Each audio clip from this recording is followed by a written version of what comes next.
ನಮೋ ವಾಲ್ಮೀಕಿಯೇ. ನಮಸ್ಕಾರ ಬಂಧುಗಳೇ. ನಾನು ನಿವೃತ್ತ ಪ್ರಾಧ್ಯಾಪಕ ಡಾಕ್ಟರ್ ಅರ್ಜುನ್ ಪಂಗನ್ನವರ್. ಹೇ ಸೀತಾರಾಮ್ ವಾಹಿನಿಯ ವಾಲ್ಮೀಕಿ ರಾಮಾಯಣ ಅಂದು ಇಂದು ಚಿಂತನ ಕಾರ್ಯಕ್ರಮದ 375ನೇ ಸಂಚಿಕೆಗೆ ತಮ್ಮೆಲ್ಲರಿಗೂ ಸ್ವಾಗತ. ನಾನು ತಮಗೆ ಹಿಂದಿನ ಸಂಚಿಕೆಯಲ್ಲಿ 3ನೇ ಕಾಂಡ ಅರಣ್ಯಕಾಂಡ ಮುಗಿದು ಕಿಷ್ಕಿಂಧ ಕಾಂಡ 4ನೇ ಕಾಂಡ ಏನು ಶುರುವಾಯಿತಲ್ಲ, ಕಿಷ್ಕಿಂಧ ಕಾಂಡದ ಸಂಕ್ಷಿಪ್ತ ಪರಿಚಯವನ್ನು ಹೇಳಿದ್ದೇನೆ. ಈಗ ನಾನು ಆ ಕಿಷ್ಕಿಂಧ ಕಾಂಡದ 67 ಸರ್ಗಗಳಲ್ಲಿ ಮೊದಲೇ ಸರ್ಗ, ಆ ಮೊದಲೇ ಸರ್ಗದಲ್ಲಿ ರಾಮ ಮತ್ತು ಲಕ್ಷ್ಮಣ ಇಬ್ಬರು ಸೇರಿಕೊಂಡು ಋಷ್ಯಮುಖ ಪರ್ವತಕ್ಕೆ ಬಂದಿರ್ತಾರೆ. ಅಲ್ಲಿ ವಸಂತ ಋತು ಶುರುವಾಗಿರ್ತದೆ. ಆ ವಸಂತ ಋತು ಅಲ್ಲಿ ನಿಸರ್ಗದಲ್ಲಿರುವಂಥ ಒಂದು ಸಂತೋಷ, ಆನಂದ, ಪಕ್ಷಿಗಳೆಲ್ಲ ವ್ಯವಹಾರಗಳನ್ನು, ಪಕ್ಷಿ ಪ್ರಾಣಿಗಳ ವ್ಯವಹಾರ ಕಂಡು ರಾಮನಲ್ಲಿ ಸೀತೆಯ ನೆನಪುಗಳ ಬಿರುಗಾಳಿ ಬರ್ತದೆ. ಅಲ್ಲಿ ರಾಮನ ಪ್ರಲಾಪವನ್ನು ಮಹಾಕವಿ ವಾಲ್ಮೀಕಿಯವರು ಈ ರೀತಿಯಾಗಿ ಪ್ರಾರಂಭ ಮಾಡ್ತಾರೆ.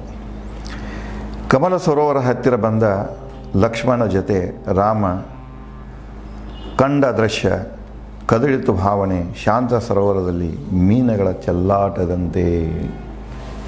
ಭಾಳ ಬ್ಯೂಟಿಫುಲ್ಲು, ಉತ್ತಮವಾದಂಥ ಕಾವ್ಯ ಶೈಲಿಯಲ್ಲಿ ಅಲಂಕಾರಯುಕ್ತವಾಗಿ ಎಷ್ಟು ಚಂದ ಹೇಳ್ತಾ ಹೋಗ್ತಾರೆ ನೋಡಿ ಯಾರು ವಾಲ್ಮೀಕಿಯವರು. ಅದಕ್ಕೆ ಯಾರು ಕವಿಗಳ ಕವಿತೆಯನ್ನು ಬರಿತಿರ್ತಾರಲ್ಲ ಅಂಥವರು ಒಂದು ಸಲ ಆದರೂ ಕೂಡ ಮೂಲ ವಾಲ್ಮೀಕಿ ರಾಮಾಯಣನ ಓದಿದಾಗ ನನಗನ್ನಿಸ್ತಿದೆ ಅದರ ಅನುಭವ ಅವರಿಗೆ ಆಗ್ತಿದೆ ಮತ್ತು ಅದರಿಂದ ಅವ್ರಿಗೆ ಲಾಭವೂ ಆಗ್ಬೋದು. ಕಾವ್ಯ ಹೇಗೆ ರಚನೆಗೊಳ್ತಿದೆ, ರಚನೆ ಮಾಡಲಾಗ್ತಿದೆ ಅಲ್ಲ, ಕಾವ್ಯ ಹೇಗೆ ರಚನೆಗೊಳ್ತಿದೆ ಅನ್ನೋದು ಬಹಳ ಮುಖ್ಯ, ಇಂಪಾರ್ಟೆಂಟ್. ಇಲ್ಲಿ ನೋಡಿ ಅವರು ಹೇಳ್ತಾರೆ, ಯಾವ ರೀತಿ ಹೊಂಡದಲ್ಲಿ, ನೀರಿನಲ್ಲಿ, ಸರೋವರದಲ್ಲಿ ಮೀನುಗಳು ಚೆಲ್ಲಾಟ ಆಡ್ತಿರ್ತಾವ, ವಸಂತ ಋತುವಿನಲ್ಲಿ ಚೆಲ್ಲಾಟ ಆಡ್ತಿರ್ತಾವ, ಆ ರೀತಿಯಾಗಿ ರಾಮನಿಗೆ ಆ ಸೌಂದರ್ಯವನ್ನು ಕಂಡು ಸೀತೆಯ ನೆನಪುಗಳ ಚೆಲ್ಲಾಟ ಶುರುವಾಗ್ತಿದೆ. ಭಾವನೆ ಕದಳ್ತಿದೆ. ಅವನು ಸೀತೆಯ ನೆನಪಿನಿಂದಾಗಿ ಅವನ ಮನಸ್ಸು ವಿಲಿ ಒದ್ದಾಡಲಿಕ್ಕೆ ಶುರುವಾಗ್ತಿದೆ. ಮುಂದುವರೆದು ಹೇಳ್ತಾರೆ, ಕಮಲಭರಿತ ಪಂಪಾ ಸರೋವರ ನೋಟ ಉಲ್ಲಾಸದಿ ರಾಮ. ಸರೋವರ ನೋಡ್ತಾನೆ, ಭಾಳ ಕಮಲ ಹೂವಿನಿಂದ ತುಂಬಿರ್ತಾವೆ, ಹೂವು ತಾಜಾ ಅನ್ನಿಸ್ತಿರ್ತದೆ. ಆ ಸುಂದರ ನೋಟವನ್ನು ನೋಡಿ ಮನಸ್ಸಿನಾಗ ಉಲ್ಲಾಸ ಆಗ್ತಿದೆ ರಾಮನಿಗೆ. ಭಾವನೆಗಳ ಪ್ರವಾಹದಲ್ಲಿ ಲಕ್ಷ್ಮಣನಿಗೆ ನುಡಿದ ರಾಮ. ಮನಸ್ಸಿಗೆ ಸಂತೋಷ ಆಯಿತು, ಉಲ್ಲಾಸನಿಸ್ತು, ಭಾವನೆಗಳಲ್ಲಿ ತೇಳಲಿಕ್ಕೆ ಶುರು ಮಾಡಿದವನು. ಅದೇ ಒಂದು ಮೂಡದಲ್ಲಿ ತನ್ನ ತಮ್ಮನಾದ ಲಕ್ಷ್ಮಣನಿಗೆ ಹೇಳಲಿಕ್ಕೆ ಶುರು ಮಾಡ್ತಾನೆ. ಏನು ಹೇಳ್ತಾನಂದರೆ, ಓ ಸುಮಿತ್ರಾನಂದನ್, ಬೆಕ್ಕಿನ ಕಣ್ಣಿನಂತಹ ರತ್ನದ ಹೊಳಪಿನ ಸರೋವರ ಜಲ ಚೆಲ್ಲಿದೆ ಪ್ರತಿಕಿರಣ ಸುತ್ತಮುತ್ತನ ಗಿಡಗಳ ಮೇಲೆ. ಕೆಳಗಡೆಗೆ ಸರೋವರದ ನೀರು ತುಂಬಿದೆ, ಮೇಲಿಂದ ಸೂರ್ಯಪ್ರಕಾಶ ಬೀಳ್ತಾ ಇದೆ, ಅರ್ಥದ ಪ್ರತಿಬಿಂಬ ಹೆಂಗೆ ಕಾಣಿಸ್ತದೆ, ಅದು ಇತರಗತೆ ಕಾಣಿಸ್ತಿದೆ. ಯಾವುದೋ ಬೆಕ್ಕಿನ ಕಣ್ಣಿನಂತೆ ರತ್ನದ ಹೊಳಪು ಕಾಣಿಸ್ತಿದೆ. ರತ್ನ ಹೆಂಗೆ ಮೀಸ್ತದೆ, ಬೆಕ್ಕಿನ ಕಣ್ಣು ಹೇಗೆ ಕಾಣಿಸ್ತದೆ, ರತ್ನ ಹೆಂಗೆ ಹೊಳಪು ಬೆಳೆಸ್ತದಲ್ಲ, ಹಾಗೆಯೇ ಎಲ್ಲಿ ಕಾಣಿಸ್ತಾ ಇದೆ ಅಂದರೆ ಅದರದ ಪ್ರತಿಬಿಂಬ, ಅಂದರೆ ನೀರಿನ ರಿಫ್ಲೆಕ್ಷನ್ ಹೋಗಿ ಸೈಡಿಗಿದ್ದಂಥ ಸುತ್ತಮುತ್ತ ಇದ್ದಂಥ ಗಿಡಗಳ ಮೇಲೆ ಹೋಗಿ ಆ ನೀರಿಂದ ಬೀಳ್ತಿತ್ತು. ನೋಡಿ ಎಷ್ಟು ಚೆಂದಾಗಿ, ನೋಡದೆ ಇದನ್ನು ಬರಲಿಕ್ಕೆ ಸಾಧ್ಯ ಇಲ್ಲ. ಮುಂದುವರೆದು ಹೇಳ್ತಾನೆ, ಲಕ್ಷ್ಮಣ ನೋಡಿ ಪಂಪಾರಣ್ಯದ ಗಿಡಮರ ಪರ್ವತ ಶಿಖರಗಳ ಉತ್ತೇಜಕ ಶುಭ ನೋಟ. ಅಲ್ಲಿ ನೋಡು ಸುತ್ತು ಕಡೆಗೆ ಲಕ್ಷ್ಮಣ, ಪಂಪಾರಣ್ಯ, ಪಂಪಾ ಸರೋವರದ ಸುತ್ತಮುತ್ತ ಇರುವಂಥ ಅರಣ್ಯಕ್ಕೆ ಪಂಪಾರಣ್ಯ. ಪಂಪಾರಣ್ಯದಲ್ಲಿ ಪರ್ವತ ಶಿಖರ ಗಿಡಮರಗಳನ್ನು ನೋಡಿದಾಗ ಮನಸ್ಸಿನಾಗ ಮನಸ್ಸು ಉತ್ತೇಜನಗೊಳ್ತಿದೆ. ಮನಸ್ಸನ್ನು ಉತ್ತೇಜನಗೊಳಿಸುವಂತಹ, ಮನಸ್ಸನ್ನು ಹುರಿದುಂಬಿಸುವಂತಹ ಈ ನೋಡು ಅಂಥೇಳಿ ಆ ತಮ್ಮನಿಗೆ ಹೇಳ್ತಾನೆ. ಆದರೆ ಎನ್ನ ಮನ ಭರತನ ದುಃಖ ಸೀತೆಯ ಅಪಹರಣದ ಶೋಕದಿ ತುಂಬಿದೆ. ಇಲ್ಲೆಲ್ಲ ಇಷ್ಟೊಂದು ಉಲ್ಲಾಸಕರ ವಾತಾವರಣ ಇದೆ, ಸಂತೋಷ ನೀಡುವಂಥ ವಾತಾವರಣ ಇದೆ. ಆದರೆ ನನ್ನ ಮನಸ್ಸಿನಾಗ 2 ಪೀಡನೆಗಳಿವೆ. ಒಂದು ಭರತನ ಕುರಿತು, ನನ್ನ ತಮ್ಮನ ಸ್ಥಿತಿ ಹೇಗಾಗಿದನೋ ಏನೋ, ಹೇಗೆ ರಾಜಭಾರ ಮಾಡತ್ತಾನೋ ಅನ್ನುವಂಗ ತಮ್ಮನ ಬಗ್ಗೆ ಚಿಂತೆ ಇದೆ.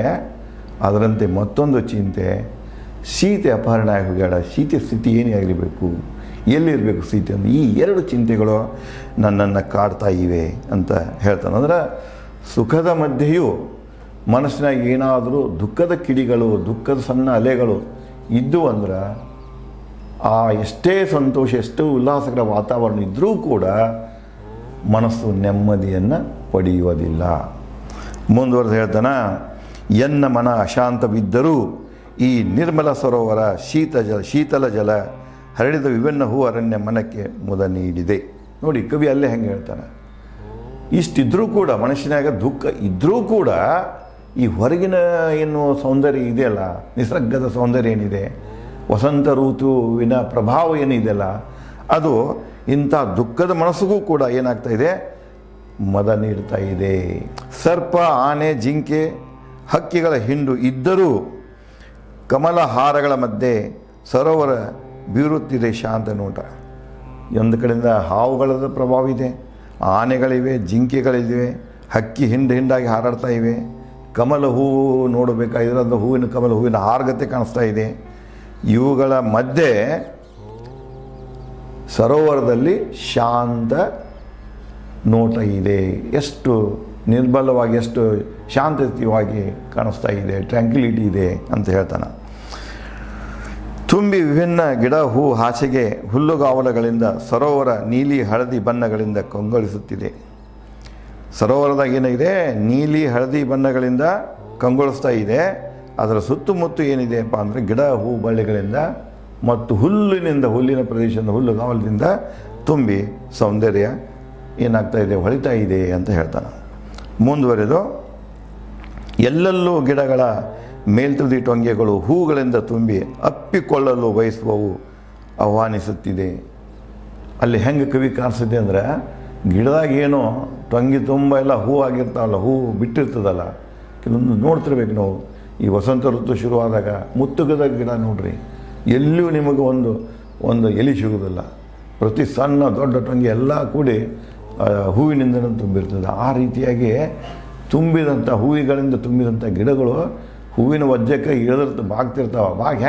ಅದು ಹೆಂಗೆ ಕಾಣಿಸ್ತಿದ್ದಾರೆ, ಅವು ಬಾಗಿ ಅವನ್ನ ಅಪ್ಪಿಕೊಳ್ಳಲಿಕ್ಕೆ ನಮಗೆ ಆಹ್ವಾನ ನೀಡ್ತಾ ಇವೆ. ನಾವು ಹೋಗಿ ಅವನ್ನ ಅಪ್ಕೊಳ್ಬೇಕು, ಹಂಗೆ ನಮಗೆ ಅದು ಆಹ್ವಾನ ನೀಡ್ತಾ ಇದೆ. ನೋಡಿ ಕವಿ ಕಲ್ಪನೆ ಆಗಿದೆ. ಮುಂದುವರೆದು ಹೇಳ್ತಾನೆ, ಓ ಸುಮಿತ್ರಾನಂದ, ಈ ಋತುವಿನ ಮಂದ ಗಾಳಿ, ಹೂ, ಸುಗಂಧ ಗಿಡ, ಬಳ್ಳಿ, ಹಣ್ಣುಗಳಲ್ಲಿ ಮನ್ಮಥ ನೆಲೆಸಿಹನು. ಇದನ್ನೆಲ್ಲ ನೋಡಬೇಕಾಗಿದ್ರೆ ಈ ಒಂದು ಮಾದಕ ಚೆಲುವನ್ನು ಹೊಂದಿದಂತಹ ಈ ಪರಿಸರವನ್ನು ನೋಡಬೇಕಾಗಿದ್ರೆ ಇಲ್ಲಿ ಏನದನಪ್ಪ ಅಂದ್ರೆ, ಪ್ರತಿ ಹೂವಿನಲ್ಲಿ, ಪ್ರತಿ ಗಿಡದಲ್ಲಿ, ಪ್ರತಿ ಅಂದದಲ್ಲಿ ಯಾರಿದ್ದಾರಂದ್ರೆ ಮನ್ಮಥ ಇದ್ದಾನೆ. ನೋಡಿ ಎಷ್ಟು ಸಾಂಕೇತಿಕವಾಗಿ ಹೇಳ್ತಾರೆ. ಹೆಚ್ಚು ಕಡೆ ಭಾರತದಲ್ಲಿ ನೋಡ್ತಿರಬೇಕು, ಇದು ವಸಂತ ಋತು ಶುರುವಾದ ನಂತರ ಹೆಚ್ಚು ಕಡಿಮೆ ಮದುವೆಗಳಾಗ್ತಿರ್ತವೆ. ಮದುವೆಗಳು ಇದೇ ಕಾಲದಾಗ, ಇದು ಹುಳಿವಿನಿಂದ ಬರ್ತದೆ. ಹುಳಿವಿನ ಆದ ತಕ್ಷಣ ಇದು ನಮ್ಮ ಉಗಾದಿ ಬರ್ತದಲ್ಲ, ಉಗಾದಿ ಬಂದಾಗನೇ ಉಗಾದಿಯಿಂದ ಶುರುವಾಗ್ತೈತೆ ವಸಂತ ಋತು.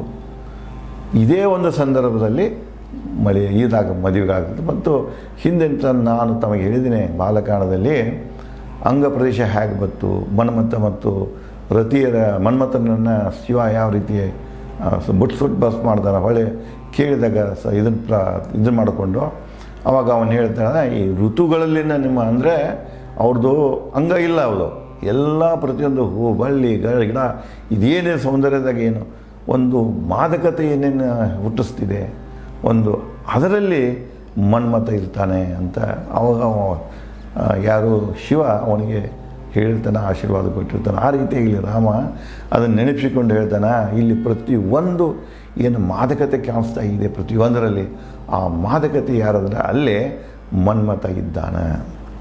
ಮುಂದುವರೆದು ಹೇಳ್ತಾನೆ, ನೋಡು ಲಕ್ಷ್ಮಣ, ಮೋಡಗಳಿಂದ ಮಳೆ ಸುರಿದಂತೆ ಗಿಡ ಮರಗಳಿಂದ ಹೂ ಮಳೆ ಸುರಿಯುತ್ತಿದೆ. ಅವಳಿಂದ ಎಲ್ಲ ಗಿಡಗಳು ಹೂ ಬಿಟ್ಟಿರ್ತಾವೆ. ಯಾವ ರೀತಿ ಮೋಡ ಮಳೆಯನ್ನು ಸುರಿಸ್ತಿದೆ ಆ ರೀತಿಯಾಗಿ ಗಿಡಗಳ ಆಗಾಗನ ಮಂದ ಗಾಳಿ ಬೀಸ್ತಿರ್ತದೆ. ಈ ಗಾಳಿ ಏನು ಬೀಸ್ತದೆ, ಚೈತ್ರದ ನಂತರ ಈ ಕಡೆ ಗಾಳಿ ಬೀಸ್ತದಲ್ಲ, ಈ ಗಾಳಿ ಒಂದು ಹಿತಕರ ಇರ್ತದೆ. ಅವ ಹೇಳ್ತಾನೆ, ಈ ಹಿತಕರ ಗಾಳಿ ಬೀಸುವುದರಿಂದ ಗಾಳಿಗೆ ಏನಾಗ್ತಾ ಇದೆ, ಹೂಗಳು ಉದುರ್ತಾ ಇವೆ. ಹೂಗಳು ಉದುರೋದು ಹೆಂಗೆ ಕಾಣಿಸ್ತಿತ್ತಪ್ಪ ಅಂದ್ರೆ ಮೋಡಗಳಿಂದ ಮಳೆ ಬಿದ್ದಂಗೆ ಕಾಣಿಸ್ತಿತ್ತು. ಆ ಪರ್ವತ ಶಿಖರಗಳಿಂದ ಬೀಸುವ ತಂಗಾಳಿ ಗಿಡ ಮರಗಳಿಂದ ಹೂಗಳನ್ನು ತಂದು ಸುರಿಸುತ್ತೀಯ. ಆ ತಂಗಾಳಿನ ಬರ್ತಾ ಇದೆ ಪರ್ವತ ಶಿಖರಗಳಿಂದ ಕೊಳ್ಳದಾಗಿಂದ ಹಾದು ಗಿಡದ ಮ್ಯಾಗ ಬಂದು ಆ ಗಿಡದನ್ನು ಹೂವನ್ನು ಅಲ್ಲಿಂದ ಉದುರಿಸಿಕೊಂಡು ಈ ಕಡೆಗೆಲ್ಲ ಚೆಲ್ತಾ ಇದೆ. ಈ ಸಾಮಾನ್ಯವಾಗಿ ಈ ದೃಶ್ಯ ನೀವು ವಸಂತ ಋತುವಿನಲ್ಲಿ ನೋಡಲಿಕ್ಕೆ ಸಿಗ್ತಿದೆ. ಗಿಡ ಮರ ಬಳ್ಳಿಗಳಲ್ಲಿರುವ ಅವುಗಳಿಂದ ಬೀಳುತ್ತಿರುವ ನೆಲಕ್ಕೆ ಬಿದ್ದಿರುವ ಹೂಗಳು ಅತ್ತಿತ್ತ ಆಡುತ್ತಿವೆ ಚಂದದಾಟ. ಮ್ಯಾಗಿಂದನೂ ಬೀಳ್ಕೊತ ಬರ್ತಾವೆ ಮಳಿಗತ್ತೆ, ಇನ್ನು ಕೆಳಗೆ ಗಾಳಿ ಸಿಕ್ಕೇನಾಗ್ತದೆ, ಅವು ಆ ಕಡೆ ಈ ಕಡೆ ಚದುರ್ತಿರ್ತಾವೆ, ಚಂದದ ಆಟ ಅನ್ನಿಸ್ತಿರ್ತದೆ. ನೋಡಿ ವಾಲ್ಮೀಕಿಯವರು ಯಾವ ರೀತಿಯಾಗಿ ವಸಂತ ಋತುವಿನಲ್ಲಿ ಕಾಣಿಸುವಂಥ ದೃಶ್ಯಗಳನ್ನು ತಮ್ಮ ಶಬ್ದಗಳಲ್ಲಿ ಜೀವಂತವಾಗಿದ್ದಾರೆ. ಹೂ ತುಂಬಿದ ಕೊಂಬೆಗಳು ಹೊಯ್ದಾಡಲು ಅತ್ತಿತ್ತ ಗಾಳಿ ರಭಸಕ್ಕೆ ವಿಚಲಿತ ಭ್ರಮರಗಳ ಝಂಕಾರ ತೇಲುತ್ತಿತ್ತು ವಾತಾವರಣದಲ್ಲಿ. ಸಾಮಾನ್ಯವಾಗಿ ನೀವು ನೋಡಿರಬೇಕು, ತಮೂಲ ವೃಕ್ಷ ಅಂತ ಕರಿತೇವೆ ನಾವು, ಹುಲುಗಲಿ ಗಿಡ ಅಂತ ಕರಿತೇವೆ. ಅದೇ ಸಂದರ್ಭದಲ್ಲಿ ಹೂ ಬಿಟ್ಟಿರ್ತದೆ. ಒಂದು ಉದಾಹರಣೆ ಕೊಡ್ತಾ ಇದ್ದೇನೆ ನಿಮಗೆ. ಆ ಗಿಡದ ಸುತ್ತಮುತ್ತ ಏನಿರ್ತದೆ, ಜೇನುನೊಣಗಳು ಮುಖ್ಯದ್ದು, ಭ್ರಮರಗಳು ಜೇನುನೊಣಗಳನ್ನೇ ಇರ್ತಾವೆ. ಅದಕ್ಕೆ ಇಲ್ಲಿ ಕೂಡ ಅವ್ರು ಏನು ಹೇಳ್ತಾರದ, ಗಿಡದ ತುಂಬೆಲ್ಲ ಹೂವಾಗಿರ್ತಾವೆ, ಆ ಹೂವಿನ ಮಕರಂದ ಹೀರಲಿಕ್ಕೆ ಏನಾಗಿರ್ತದೆ, ಈ ಜೇನುನೊಣಗಳು ಬರ್ತಿರ್ತವೆ. ಅವುಗಳು ಕೂಡ ವಾತಾವರಣದಲ್ಲಿ ಅವುಗಳ ಝಂಕಾರ, ಅವುಗಳಿಂದ ಸೊಪ್ಪಳ ಏನು ಬರ್ತಿದೆ, ಝಂಕಾರ ಏನು ಬರ್ತಿದೆ, ಆ ಝಂಕಾರ ವಾತಾವರಣದಲ್ಲಿ ತೇಲುತ್ತಾ ಇದೆ ಅಂತ ಹೇಳ್ತಾನೆ. ಪರ್ವತ ಗವಿಗಳಿಂದ ತಂಗಾಳಿಯೊಂದಿಗೆ ತೂರಿ ಬರುವ ಕೋಗಿಲೆಗಳ ಕೂಕಾರ ಮದದಲ್ಲಿ ಗಿಡ ಮರಗಳು ತಾಳ ಹಾಕುತ್ತಿವೆ. ನೋಡಿ, ಅದೇ ಟೈಮ್ದಾಗ ನಿಮಗೆ ಗೊತ್ತಿದೆ, ಮಾವಿನ ಗಿಡ ಸಹಿತ ಹೂ ಬಿಟ್ಟಿರ್ತದೆ, ಅವಾಗ ಭಾಳಷ್ಟು ಇದೇ ಆಗಿರ್ತದೆ. ಕೋಗಿಲೆ ಕೂಡ ಆವಾಗ ಅದು ಮಾವಿನ ಮರದಲ್ಲಿ ಕೂತ್ಕೊಂಡು ಕೂಗ್ತಾ ಇದ್ದೆ. ಕೋಗಿಲೆ ಕೂಗು ಸಮಯನು ಯಾವುದಪ್ಪ ಅಂದ್ರೆ ವಸಂತ ಋತು. ಅದನ್ನು ಹೇಳ್ತಾನೆ. ಅದು ಕೂಗಾಕತ್ತಿತ್ತಂದ್ರೆ, ಹಾಡಾಕತ್ತಿತ್ತಂದ್ರೆ ಇವು ಗಿಡ ಮರಗಳೇನು ಮಾಡ್ತಾವ, ಆ ಧ್ವನಿಗೆ ತಾಳ ಹಾಕ್ತಾವ, ತಾಳ ಹಾಕಿದಂಗೆ ಕಾಣಿಸ್ತಿದೆ ಅಂಥೇಳಿ ಹೇಳ್ತಾರೆ ವಾಲ್ಮೀಕಿಯವರು. ಗಾಳಿ ರಭಸಕ್ಕೆ ಪರಸ್ಪರ ಕೊಂಬೆಗಳು ಮದದಲ್ಲಿ ತಿಕ್ಕಾಡಿಕೊಳ್ಳುತ್ತಿದ್ದವು. ಅಷ್ಟೇ ಅಲ್ಲ, ಗಾಳಿ ಬಿಟ್ಟಾಗ ಈ ಹೂವಿನಿಂದ ತುಂಬಿದಂಥ ಕೊಂಬೆಗಳು ಒಂದಕ್ಕೊಂದು ತಿಕ್ಕಾಡ್ತಿದ್ರದ ಉದ್ದೇಶ ಏನಪ್ಪ ಅಂದ್ರೆ ಮದದಲ್ಲಿ ಒಂದಕ್ಕೊಂದು ಕಾಡಾನೆಗಳು ಹೆಂಗೆ ತಿಕ್ಕಾಡ್ತಾವಲ್ಲ ಮದದಲ್ಲಿ ಯಾವ, ಅಥವಾ ಪ್ರೇಮದ ಮದದಲ್ಲಿ ಪ್ರೇತಮ ಮತ್ತು ಪ್ರೇಯಸಿ ಯಾವ ರೀತಿಯಾಗಿ ಘರ್ಷಣೆ ಹೊಂಟಿತ್ತು, ಇವು ಎಲ್ಲನೂ ಅವ ಅದನ್ನೇ ನೆನಪು ಮಾಡಿಕೊಡ್ತಾನೆ. ಹಂಗೆ ಅನ್ನಿಸ್ತಾ ಇದೆ ಅಂತ ಹೇಳ್ತಾನೆ. ಮುಂದೆ ಮತ್ತು ಇದೇ ರೀತಿಯಾಗಿ ಯಾವ ವಾಲ್ಮೀಕಿಯವರು ಈ ರಾಮನ ಮೂಲಕ ವಸಂತ ಋತುವಿನ ವರ್ಣನೆಯನ್ನು ಮುಂದುವರಿಸಿದ್ದನ್ನು ನಾನು ತಮಗೆ ಮುಂದಿನ ಸಂಚಿಕೆ ಹಂಚಿಕೊಡುತ್ತೇನೆ. ಧನ್ಯವಾದಗಳು.